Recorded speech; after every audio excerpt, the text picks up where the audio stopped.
खुलुमबाय, आं माइनाव बसुमतारी। गिबियावनो बर' रादाब खोनासंनो मोजां मोनग्रा बयबो नायगिरि नोंथांमोनखौ आंनि MBBodoNewsआव बरायहरग्रोबाय। लोगोसे गोजोन फुंबिलिनि गाहाम हामलायथि बावहरबाय। नोंथांमोननि थाखाय लानानै फैबाय आं गोदान मोनसे रादाब। अन्नानै भिडिअखौ जोबजासिम नायलांदो। दिनैनि गिबि रादाबाव दङ भारत उदांस्रि साननि समावनो रायजोआव गिख्रंथाव खौरां, जेराव रायजोनि गोबां जिल्लायाव बमा दोननायनि मोनसे खौरां मोननाय जादों। आलफानि मोनसे गिख्रंथाव दाबि बायदिब्ला मोन 24 जायगायाव गिलु-बालु गिख्रंथाव बमा दोननाय जादों होननानै मिथिना मोननाय जादों। रायजोनि पुलिस बिफाना गोख्रोङै सिग्रोमनायखौ मिथिनो मोननाय जादों। आलफानि दैदेनगिरिफोरा दाब दाब जायगायाव आसामनि मोन 24 जायगायाव बमा दोननायनि सन्देह खालामनाय जादों, जेराव शिबसागरनि बिजि र'ड ONGCनि 5 नं गेट बारनानै एम्बुलेन्सआव बमा लाखिनायनि दाबि दैखांदों। बेनि अनगायैबो रायजोनि दाब दाब जायगायाव बमा लाखिनायनि दाबि दैखांदों। लखिमपुरावबो मोनसे गोजाम STC बासावबो बमा लाखिनायनि दाबि दैखांदों, जेराव पुलिस बिफाना गोख्रोङै चेकिं खालामनायखौ मिथिना मोननाय जादों। दिसपुर, नगाव, लखिमपुर, शिबसागर, नलबारि, रङिया, तामुलपुरावबो बमा लाखिनायनि दाबि दैखांदों, जेराव BTRनि तामुलपुराव बमा दोननायनि आलफानि सोद्रोमाफोरा बमा दोननायनि सन्देह खालामदों। आरोबाव लखिमपुरावबो बमा बेरफ्रुग्रा माखासे बेसादफोरखौ मोननाय जादों होनना मिथिना मोननाय जादों। मैया उदांस्रि साननि समावनो आसामनि गुबुन गुबुन जायगायाव आलफानिफ्राय बमा बेरहोनायनि हुमखिखौ नुनो मोननाय जादों। बेबायदिनो तामुलपुरनि रङिया भुटान लामानि गरेस्वर सकआव बमा बेरनायनि गिनाय सोमजिखांदों। मिथिनो मोननाय बायदिब्ला तामुलपुरनि पुलिस सामलायगिरि दिगान्त कुमार चौधुरीनि दैदेननाय पुलिसनि मोनसे गिदिर हानजाया बमा नागिरनाय हाबाफारिखौ जागायदों होननानै मिथिना मोननाय जादों। गुबुन फारसेथिं शिबसागराव मोननै IED बमाखौ बोखांनो हादों होनना मिथिनो मोनदों। थांनाय माखासे साननि सिगां खौरां बिजोङाव आसाम ग्रामीण बिकास बेंक श्रीरामपुराव माखासे अजद लाबोनायनि सायाव मैया खेंफोरथि होदों। खौरां बिजोंनि गेजेरजों माखासे साननि सिगाङाव रनेन हाज'वारि, थमास आरो दिलीप कुमार नार्जारिनि सायाव माखासे सुबुंफोरा रां जाख्ल'नायनि अजद लाबोदोंमोन। नाथाय बे अजदआ मोजाङै बुजिलायै आरो मोजाङै फोरमायना होयैनि जाहोनाव जादोंमोन होननानै मैया खेंफोरथि होदों अजद लाबोनाय सोद्रोमाफोरा। जायफोर अजद लाबोनाय सोद्रोमाफोरनि मुङाव रिकभारिनि लन खालामदोंमोन, बिथांमोना मोजां बुजायनो रोङैयाव जादों होनना मोनथिहोदों। मानोना बै लनफोरा नखरनि सोद्रोमानि मुङाव थानाय रिकभारि लनसोमोन। दा बे गासैबो गोरोन्थि सानलायनायफोरा गोजान जाबाय आरो आसाम ग्रामीण बिकास बेंकनि मेनेजार अंकुर सहरिया बिथाङा मोजाङै बेखेवनानै होबाय होननानै मिन्थिना मोननाय जादों। आरो दायो आसाम ग्रामीण बिकास बेंक आरो दिलीप कुमार नार्जारि, रनेन हाज'वारि आरो थमास बरगयारिनि सायाव जेबो गोरोन्थि साननाय एबा गोरोन्थि बुजिलायनाय गैला होनना खेंफोरथि होदों अजद लाबोनाय सोद्रोमाफोरा। मोनसे गोजोनथाव रादाब, बर'नि फिसा मनिपुर बसुमतारी आरो गोगोमसार गयारिया 20 बोसोरनि सिंनि भारतनि जोलुर हानजानि थाखाय सायख'जाबाय होननानै मिथिना मोननाय जादों। बड'लेण्ड बुब्लिनि खौरांगिरि फैदान बसुमतारीखौ गाग्लोबनाय दंफां सिखाव सोमखोर बसुमतारीनि सायाव बड'लेण्ड डिजिटेल जार्नालिस्ट एस'सिएशननि लेङाइ आफादगिरि मैखोम बसुमतारीनि गोख्रों हुमखि। BTR सोरखार आरो पुलिस बिफाना खौरांगिरिफोरखौ गाग्लोबग्रा सोमखोर बसुमतारीखौ थाबैनो हमाबा धरना होनायनि हाबाफारि लागोन होननानै मिथिना मोननाय जादों। प्रतापखाता नाथपारा भलानाथ गोथैसालिनि हाखौ मिरु खालामनानै दुंहाव थासारि। ओनसोलनि थागिबि रायजो राजाफोरा अजद होयोदि दुथांफोरा गोथैसालिनि हाखौ दखल खालामनो नाजागासिनो दङ। क'क्राझार जिल्लानि प्रतापखातानि नाथपारा भलानाथ गोथैसालिनि हाखौ लानानै दावराव-दावसि जानायखौ नुनो मोननाय जादों।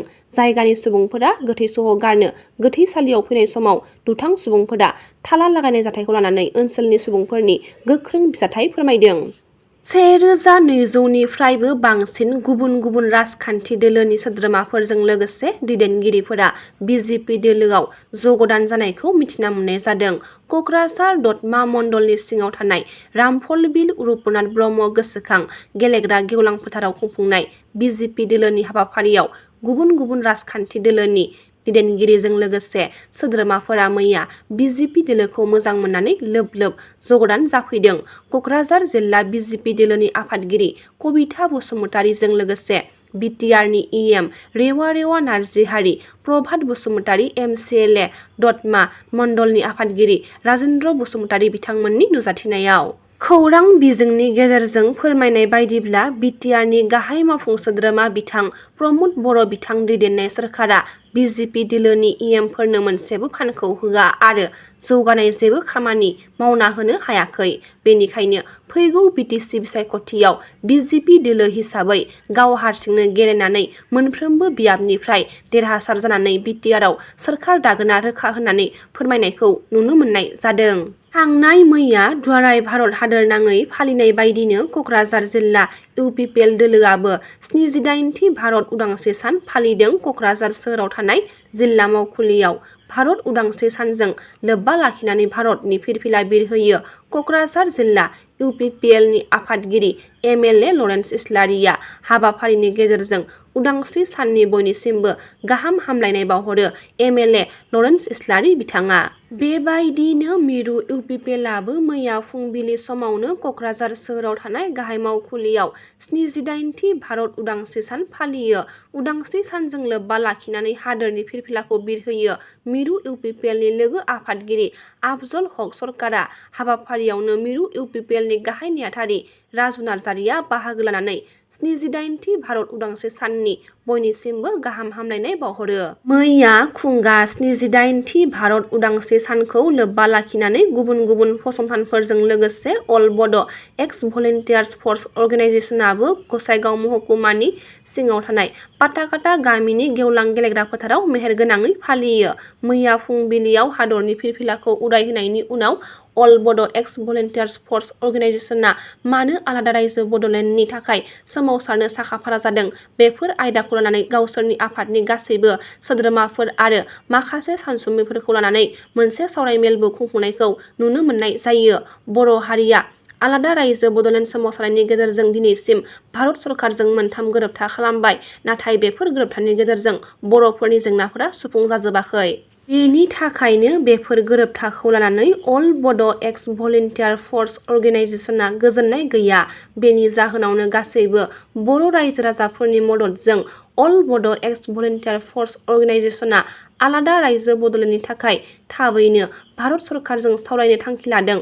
बेफोर आयदाखौ लानानै मैया बर'नि माखासे सानसुमैफोरजों सावरायलायनाय जादों होननानै अल बड' एक्स भलेन्टियार फर्स अर्गेनाइजेसननि आफादगिरि दलिन कुमार ब्रह्म बिथाङा फोरमायथियो। गेलेनाय बिथिंखौ गोजौ थाखोसिम लांनायजों लोगोसे सिनायथि होनो सासे गेलेगिरिया ओरैनो थायाजासे गाव रोंनायजों लोगोसेनो लाइमोनफोरनि थाखाय एकाडेमि फसंना लानायनि उनाव गोख्रों गेलेगिरि दिहुननो हादों सिखना जोहोलाव एकाडेमिनिफ्राय। मैया भारतनि दाब दाब जायगायाव फालिनाय बायदिनो 78थि उदांस्रि सानखौ मायनावफुरि गुदि फरायसालिनि लांगोनायाव फरायसाफोरजों लोगोसे सिखना जोहोलाव एकाडेमियाबो मैया भारत उदांस्रि सानखौ फालिनाय नुनो मोननाय जादों। बे हाबाफारियावनो बाहागो लानानै सिखना जोहोलाव एकाडेमिनि फोरोंगिरि उदांस्रि नार्जारिया फिरफिला बिरहोनायजों लोगोसे गोबां गोनां गेलेनाय बिथिंनि सायाव बिबुंथि लाखियो। फरायसा आरो दिथागिरि बिथांमोननि सिगाङाव लोगोसे खौरांनि गेजेरजों मायनावफुरि गुदि फरायसालिनि गाहाय फोरोंगिरि सांग्रां औवारि बिथाङा बे हाबाफारिनि सायाव गोबां बाथ्रा फोरमायनायखौ नुनो मोननाय जादों। दिनैनि रादाबा एसेनोसै। गाबोन फिन गोदान रादाब लानानै लोगो मोनगोन। नोंथांमोना भिडिअखौ जोबजासिम नायबायब्ला अन्नानै लाइक, शेयार, कमेन्ट लोगोसे साबस्क्राइब खालामनानै होदो। गोजोन्थों।